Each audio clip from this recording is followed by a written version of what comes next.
Spinal cord injury के patients में cardiovascular fitness training बहुत ज़रूरी है, क्योंकि ये जो है लॉन्ग टर्म हेल्थ के लिए और क्वालिटी ऑफ लाइफ को इम्प्रूव करने के लिए बहुत काम करता है। ठीक है, कार्डियोवास्कुलर सिस्टम जो है जब वो फिट नहीं होगा तो बहुत जो है कार्डियोवास्कुलर कॉम्प्लिकेशंस आ सकती है। डिजीजेज ऐसी कार्डियोवास्कुलर इस्केमिक हार्ट डिजीज़ होगी, एक मेन कंपोनेंट है जिसकी वजह से स्पाइनल कॉर्ड इंजरी में 17% लोग अफेक्ट होते हैं। 7% जनरल पॉपुलेशन में 50% जो है कार्डियोवास्कुलर रिलेटेड डिजीज़ की वजह से मर जाते हैं। सही हो गया। इसकी रीजंस ये इधर लिखी हुई है, सेडेंटरी लाइफस्टाइल, ओबेसिटी और ये सब कुछ देख ले। एक्सरसाइज के थ्रू जो है कार्डियोवास्कुलर रिलेटेड डिजीज़ का रिस्क कम हो सकता है। ठीक है, तो तो कार्डियोवास्कुलर फिटनेस ट्रेनिंग बहुत ज़रूरी है। एक और इम्पॉर्टेंट बात, जो T1 से लेके T4 सेगमेंट होता है स्पाइनल कॉर्ड का, उधर से सिंपैथेटिक नर्वस सिस्टम के नर्व रूट निकलते हैं। तो अगर T1 से ऊपर पेशेंट को इंजरी होगी है, T1 लेवल से ऊपर, तो उसका सिंपैथेटिक नर्वस सिस्टम काम नहीं करेगा। सिंपैथेटिक नर्वस सिस्टम के काफ़ी फंक्शंस है। कार्डियक में अपना इसका फंक्शन है, रिस्पिरेटरी में अपना है। कार्डियक में हार्ट रेट ज़्यादा करता है, वैसे कंस्ट्रिक्शन करता है, मसल की तरफ जो है वैसे डायलेशन हो जाती है, रिस्पिरेटरी ब्रीथिंग रेट ज़्यादा हो जाती है, ब्रोंको डायलेशन हो गया। तो ये सारे इसके फंक्शन है, तो ये तो काम नहीं करेगा उन पेशेंट्स में। तो उसमें कंपेंसेशन के लिए जो है नॉर्मली हमारा ये जो कैटेकोलामाइंस है, एक तो ये सिंपैथेटिक नर्वस सिस्टम से रिलीज होते हैं, दूसरा जो है कैटेकोलामाइंस किधर से रिलीज होते हैं, ये जो एड्रेनल मेडुला हो गया, एड्रेनल मेडुला हो गया, उधर से भी कैटेकोलामाइंस रिलीज होते हैं, एपिनेफ्रिन, नॉरएपिनेफ्रिन जिसे कहते हैं। वो भी यही काम करते हैं, सिंपैथेटिक नर्वस सिस्टम वाला। लेकिन उसका रिस्पांस थोड़ा स्लो होता है, क्योंकि पहले ग्लैंड से निकलते हैं, फिर ब्लड में जाते हैं, ब्लड से फिर जिधर उसका फंक्शन होता है उस जगह पे जाते हैं। तो its effect is delayed and less pronounce as compare to sympathetic control. तो इन पेशेंट्स में तो अगर T1 से ऊपर का पेशेंट है तो उसका सिंपैथेटिक नर्वस सिस्टम काम नहीं कर रहा, तो उनमें रिस्पांस थोड़ा स्लो भी आएगा। उनको जब एक्सरसाइज देंगे तो हार्ट रेट बहुत स्लोली बढ़ेगा और बहुत कम बढ़ेगा, तो उनकी जो मैक्सिमम हार्ट रेट होता है वो भी कम होता है एज कम्पेयर टू नॉर्मल। वो अभी वैल्यू आगे दिखा दूंगा, 110 to 130 बीट्स पर मिनट होता है। तो अब देखते हैं असेसमेंट ऑफ कार्डियोवास्कुलर फिटनेस।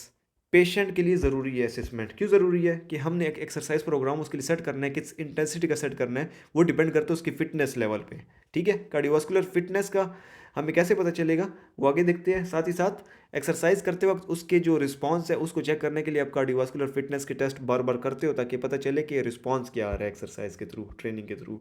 ठीक है, और ऐसे फैक्टर्स को नज़र में रखना है, स्टैंडर्डाइज्ड फैक्टर्स रखने हैं कि बार बार उसी पोजीशन में आप चेक करो, असेसमेंट करो।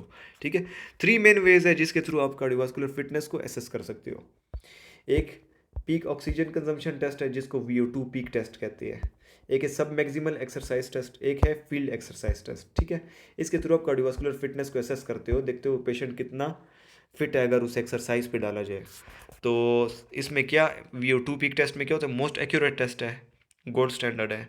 इसमें देखते हैं कि आपके मसल्स हाईएस्ट कितनी ऑक्सीजन कंज्यूम कर सकता है। ऑक्सीजन कंज्यूम करने का ये मतलब हुआ कि वो एनर्जी प्रोड्यूस कर रहे हैं। एनर्जी ज़्यादा प्रोड्यूस करेगा जब ऑक्सीजन ज़्यादा कंज्यूम करेगा। ठीक है, तो इसमें आप ऑक्सीजन डिलीवर करते हैं उनको, और वो जो सांस बाहर निकालता है तो उसमें देखते हैं कितनी ऑक्सीजन कम है, उसने जितनी ली थी और कितनी बाहर निकाली।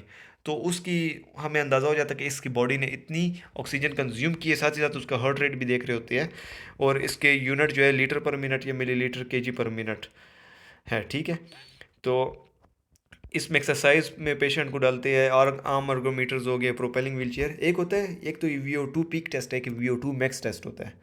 VO2 मैक्स नॉर्मली पॉपुलेशन में जनरल जो पे लोग होते हैं उनमें करते हैं, क्योंकि उनके ज़्यादा मसल्स होते हैं। इनमें सिर्फ अपर लिम्ब काम कर रहा होता है ज़्यादातर SCI पेशेंट्स में, बाकी लोअर लिम्ब पैरालाइज्ड होता है। तो इनमें VO2 पीक टेस्ट किया जाता है। VO2 मैक्स में देखते हैं कि कितना ज़्यादा ऑक्सीजन कंज्यूम हो रही है इन अ टाइम, और VO2 पीक में ये होता है कि एक हाईएस्ट कितनी ऑक्सीजन कंज्यूम कर सकता है एक मसल। सही है, तो ये फ़र्क है, बॉडी कितनी हाईएस्ट ऑक्सीजन कंज्यूम कर सकती है। सब मैक्सिमल एक्सरसाइज टेस्ट में उन पेशेंट्स को जो है फुल इंटेंसिटी की एक्सरसाइज पे नहीं डालते, थोड़ा सा कम इंटेंसिटी की एक्सरसाइज पे डाल के उनका हार्ट रेट चेक करते हैं, और उनका जो है VO2 पीक चेक करते हैं। ठीक है, तो इनको 40, 60 और 80% ऑफ मैक्सिमल एक्सरसाइज कैपेसिटी अंदाज़तन उनको लेते हैं, और उनका देखते हैं कि अगर मैक्सिमल कैपेसिटी लेट सपोज ये अगर 100 मीटर वॉक कर सकता है, ये इसकी मैक्सिमम कैपेसिटी है, तो उसको 80% मतलब 80 मीटर, इसलिए मैं एग्जांपल दे रहा हूँ, 80 मीटर की वॉक पे डाल के चेक करते हैं उनके कि कैसे वो उसका कार्डियोवास्कुलर फिटनेस लेवल क्या आ रहा है, ठीक है। वक्त के साथ साथ हमें कैसे पता चलता है कि इसकी कार्डियोवास्कुलर फिटनेस इंप्रूव हो रही है? आप उसको उसी एक्सरसाइज पे बाद में डालें, उसका हार्ट रेट अगर कम है उस बार, तो इसका मतलब है इंप्रूवमेंट आई है। क्योंकि एथलीट्स को अब देखा जाए, हम नॉर्मल लोग हैं, हम अगर 100 मीटर रनिंग करेंगे तो हमारी हार्ट बीट लेट सपोज 150 होगी। अगर एथलीट्स करेंगे उनकी हार्ट बीट जो है 120 होगी, क्योंकि उनका हार्ट जो है आदी है, उसको मसला नहीं है, पम्प वो ज़्यादा कर सकता है blood as compare to us, तो हमारी हार्ट बीट ज़्यादा होती है। तो हार्ट रेट के लेवल को भी देख के हम अंदाज़ा लगा सकते हैं कि इनकी इंप्रूवमेंट आई कार्डियोवास्कुलर फिटनेस में कि नहीं। तो ये बोर्ग एक्सर्शन स्केल है, ये जो है ये बताता है कि पेशेंट कितना थक रहा है। अगर पेशेंट के मैं बहुत ज़्यादा थक रहा हूँ तो इसका मतलब मैक्सिमल एक्सर्शन कर रहा है, एक्सर्शन मतलब वो जोर लगा रहा है, तो उसको 20 स्कोर देते हैं। उसके हम एक्सप्रेशंस को देख के हमें अंदाज़ा हो जाता है कि वो कौन से लेवल पे एक्सरसाइज कर रहा है, ठीक है।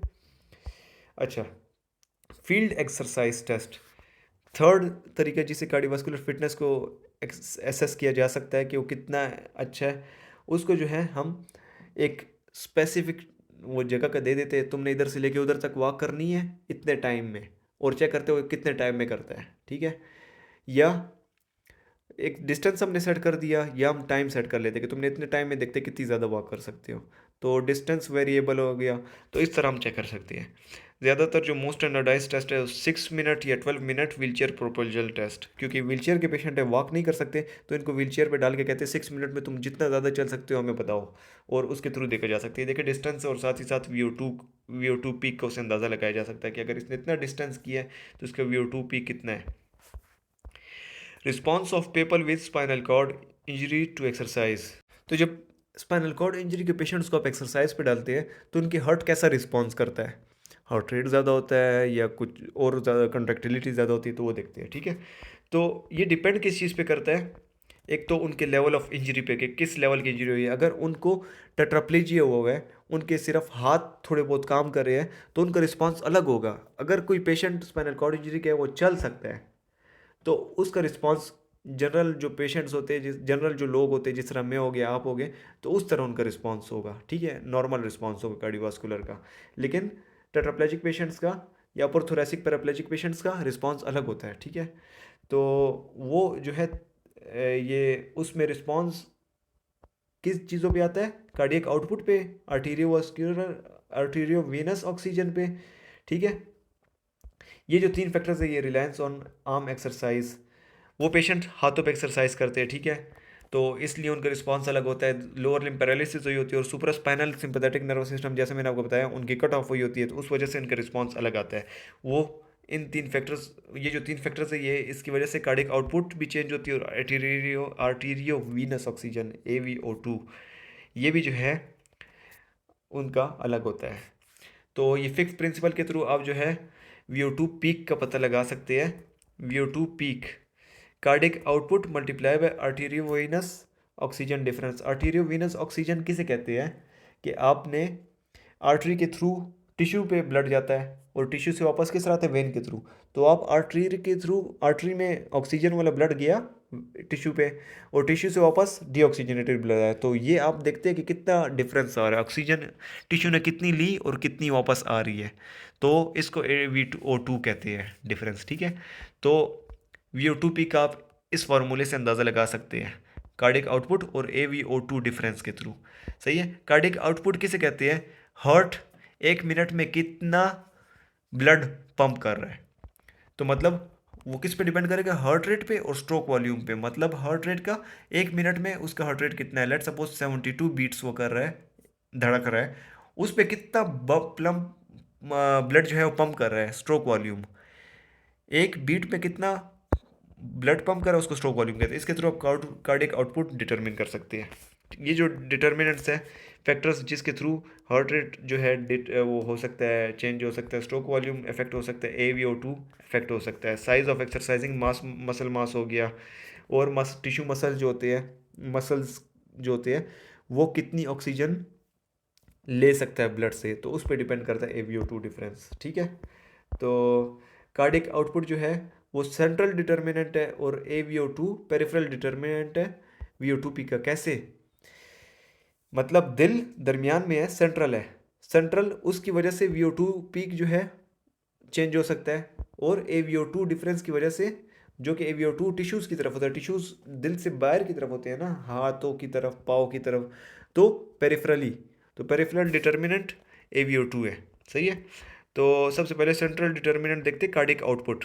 कार्डिक आउटपुट जो है वो कम हो जाता है स्पाइनल कॉर्ड इंजरी के पेशेंट्स में।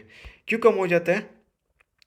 यही जो वो है स्पाइनल, वो ये सिंपैथेटिक जो होता है, कंट्रोल होता है, वो इनमें कट ऑफ हो जाता है। इसकी वजह से भी अच्छे इसकी रीज़न देखते हैं। सबसे पहले एक तो ये T1 T4 जो है, ये इसमें लॉस हो जाती है सुपरास्पाइनल सिंपैथेटिक कंट्रोल की।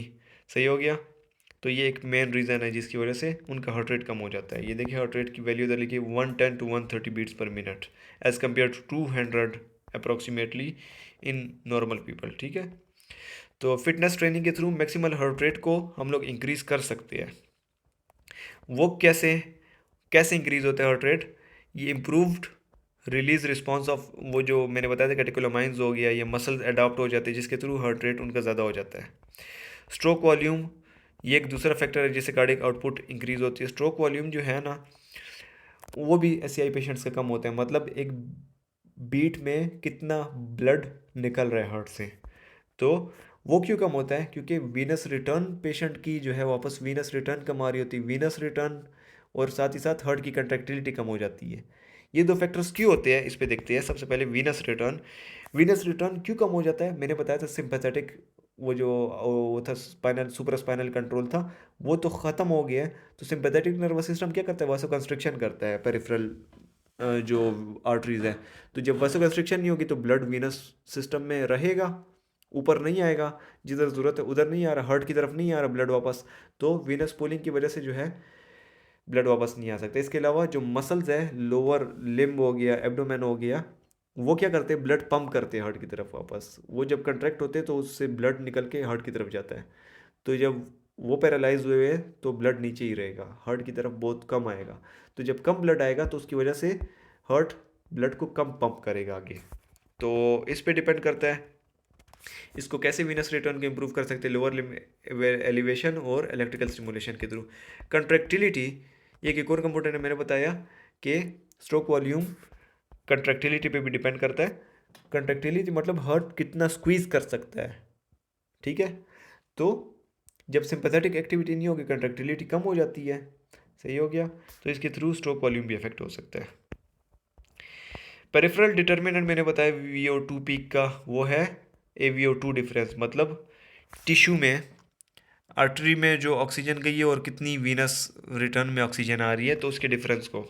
तो it is the ability to extract and utilise oxygen by the muscles या टिश्यूज़। ठीक है। डिपेंड किस चीज़ पे करता है? मसल मास साइज पे। जितना मसल मास ज़्यादा होगा उतना वो AVO2 डिफरेंस ज़्यादा होगा, और उतना ही VO2 पीक ज़्यादा होगा। सही है, और अच्छी बात है ये। Oxygen construction, oxygen extraction ability पे, तो मसल मास साइज जितना ज़्यादा होगा उतना वही बात होगी। स्मॉलर जो मसल्स होते हैं उनका लोअर AVO2 होता है। तो टेट्राप्लेजिक पेशेंट में थोड़े से ही मसल काम कर रहे होते हैं ना, अपर लिम्ब के मसल, तो उनका AVO2 बहुत कम होता है। ऑक्सीजन एक्सट्रैक्शन एबिलिटी किस चीज़ पे डिपेंड करता है? वो जो मसल है उसकी टाइप पे, उधर कितनी कैपिलरीज हैं, उधर कितना ब्लड जा रहा है, उधर कितने माइटोकॉन्ड्रियाज हैं, इन सब पे डिपेंड करता है। ठीक है। फिटनेस ट्रेनिंग के through oxygen extraction to the muscles improve हो जाती है, और मसल जो है ज़्यादा ऑक्सीजन एक्सट्रैक्ट करते हैं। सही हो गया।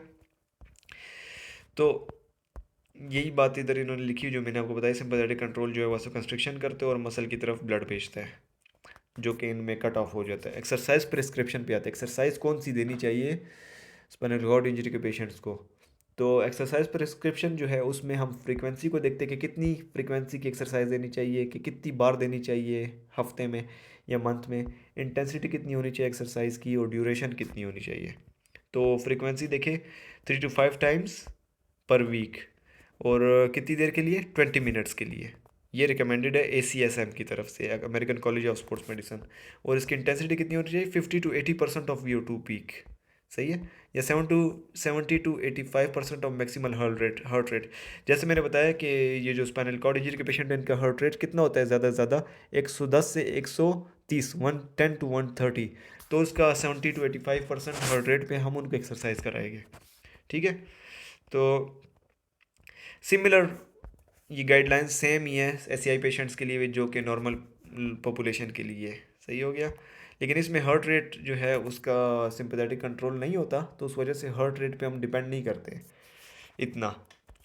अच्छा, इंटेंसिटी सब मैक्सिमल टेस्ट से हम अंदाज़ा लगा सकते हैं कि वो पेशेंट जो है उसका VO2 क्या है, और उसके 50 to 80% पे हम रिलाई करते हैं। या बोर्ग जो स्केल था उसमें 12 to 16 जो था, अगर आपको मैं दिखा दूँ 12 to 16 कौन सी वैल्यू आ रही थी, 12 से 16 मतलब एक्सरसाइज ऐसी हो कि थोड़ी बहुत मुश्किल हो, और मुश्किल हो एक्सरसाइज मुश्किल हो लेकिन बहुत ज़्यादा मुश्किल ना हो, ऐसी एक्सरसाइज हो उस पेशेंट के लिए, तो वो उस इंटेंसिटी की एक्सरसाइज हम उसे दे सकते हैं। सही हो गया। एक्सरसाइज की टाइप कैसी होनी चाहिए, कैसी एक्सरसाइज होनी चाहिए, ऐसी बेस्ट एक्सरसाइज जो है व्हील चेयर प्रोपल्जन है। वैसे आम अर्गोमीटर जो है ये अच्छी है, लेकिन ये जो है फुली जो है और एक्सरसाइजेस की तरह इसके फंक्शन नहीं है, तो हम व्हील चेयर प्रोपल्जन में उसको स्टार्टिंग में डाल देते हैं। ये एक्सरसाइज उसके लिए अच्छी है, बस उसे कहते हैं कि 20 मिनट के लिए आप व्हील चेयर प्रोपल्जन करो। हम उसके जो स्लोप्स है उसको ज़्यादा कर सकते हैं, रुकावट है ज़्यादा उसके लिए कर सकते हैं, ताकि उसके लिए एक्सरसाइज मुश्किल हो जाए। तो उसके लिए आप जब प्रोग्राम बनाते हो एक्सरसाइज प्रोग्राम, तो या तो कंटिन्यूस भी कर सकते हो, इंटरवल ट्रेनिंग भी, या दोनों मिक्स कर सकते हो। इसके अलावा मिक्स आर्म अर्गोमीटर और व्हीलचेयर प्रोपल्जन एक्सरसाइजेज एक साथ डाल सकते हो। एक्सरसाइजेज प्रोग्राम्स ऐसे होने चाहिए जो कि इंटरेस्टिंग हो, स्ट्रक्चर्ड हो और वेरिड हो, अलग अलग हो। ग्रुप में भी कर सकते हैं एक्टिविटीज़। सही हो गया, और साथ ही प्रोग्रेस भी करें। इसके अलावा जो है मोटर जैसे ट्रांसफ़र हो गया, गेट ट्रेनिंग हो गया, इसके थ्रू जो है कार्डियोवास्कुलर फिटनेस भी इंप्रूव होती है। स्विमिंग हो गई, व्हीलचेयर रेसिंग, बास्केटबॉल व्हीलचेयर पे करना, तो इन चीज़ों के थ्रू जो है पेशेंट की कार्डियोवास्कुलर फिटनेस भी अच्छी होती है, और वो मोटिवेट रहते हैं, इंटरेस्टेड उनको लगती है एक्सरसाइजेज, और वो खुद कोशिश करते कि करें। ये आपको जो अगर नज़र आ रही अर्गोमीटर है, आर्म अर्गोमीटर। सही हो गया। अच्छा, जब एक्सरसाइज करें तो साथ हम इलेक्ट्रिकल स्टिमुलेशन भी उसमें डाल सकते हैं, जैसे कि हाइब्रिड साइकिल अर्गोमीटर होता है। इसी तरह का एक अर्गोमीटर होता है जिसमें पाव को इलेक्ट्रिकल स्टिमुलेशन देते हैं, तो उसके पैरालाइज लेग जो है वो भी काम करते हैं। तो इसके थ्रू जब पैरालाइज लेग काम करे तो इधर से जो ब्लड है वो ऊपर जाएगा, तो उसका एक तो स्ट्रोक वॉल्यूम ये सब कुछ इंप्रूव होगा। इसके अलावा VO2 मैक्स भी उसका अच्छा होगा, सेंट्रल ट्रेनिंग इफेक्ट्स भी आएंगे। तो इसके अलावा न्यूरल, मेटाबॉलिक, वेस्कुलर और ये सारे बेनिफिट्स भी मिलते हैं पेशेंट को। सही हो गया, बोन लॉस भी इसमें कम होगी। लेकिन ये एक्सपेंसिव भी है, और इसके लिए आपको स्पेशलाइज्ड क्लिनिक जाना पड़ता है जिधर ये इलेक्ट्रिकल स्टिमुलेशन अप्लाई होती है। इसके अलावा जब आप बूढ़े लोगों को, ये नाजुक पेशेंट्स को उनके एक्सरसाइज दे रहे हैं, तो उनको मुश्किल एक्सरसाइज देना, तो उनको आप ग्रेजुअली उनकी इंटेंसिटी इंक्रीज करो और इंटरवल ट्रेनिंग पे डालें, मतलब थोड़े वक्फे के लिए उनको ट्रेनिंग देना कि कंटिन्यूस पेपर वर्क के साथ साथ जो है उनकी इंटेंसिटी ज़्यादा कर सकते हैं। थर्मो रेगुलेशन का ख्याल रखना, क्योंकि इनके सुपर स्पाइनल जो है सिंपैथेटिक कंट्रोल ख़त्म है, वो थर्मो रेगुलेशन नहीं कर सकते, उनको स्वेटिंग वगैरह नहीं होती, उनको पता भी नहीं चलता ऐसा कि उनका टेम्परेचर बढ़ रहा है। तो आपने अवॉइड करना है हॉट कंडीशंस, हाइड्रेशन को मेंटेन रखना है, क्लॉथिंग सही करनी है। अच्छा, लास्ट में कम्युनिटी में उनको एक्सरसाइज देते हैं, ठीक है, तो वो उसके लिए अच्छा है। कार्डियोवास्कुलर हेल्थ ये तो सब कुछ पता चल गया रेगुलर एक्सरसाइज के। इसके अलावा इसके और भी फ़ायदे देख ले, तो एक्सरसाइज बाज़ लोग एससीआई पेशेंट को एक्सरसाइज कराना मुश्किल है। वो लोग पेशेंट एक्सरसाइज खुद करते हैं जिनकी पहले की भी हैबिट हो एक्सरसाइज की, मतलब उनको इंजरी से पहले भी अगर वो एक्सरसाइज करते हो तो बाद में भी एक्सरसाइज प्रेफर करते हैं। तो बैरियर्स आते हैं एक्सरसाइज के दौरान। वो जब एक्सरसाइज करते तो उनके लिए एक तो टाइम नहीं होता, या उनके लिए मुश्किल होता है एक्सरसाइज करना, तो आपने वो बैरियर्स को रिमूव करना है, ये हेल्थ केयर प्रोवाइडर्स का काम है।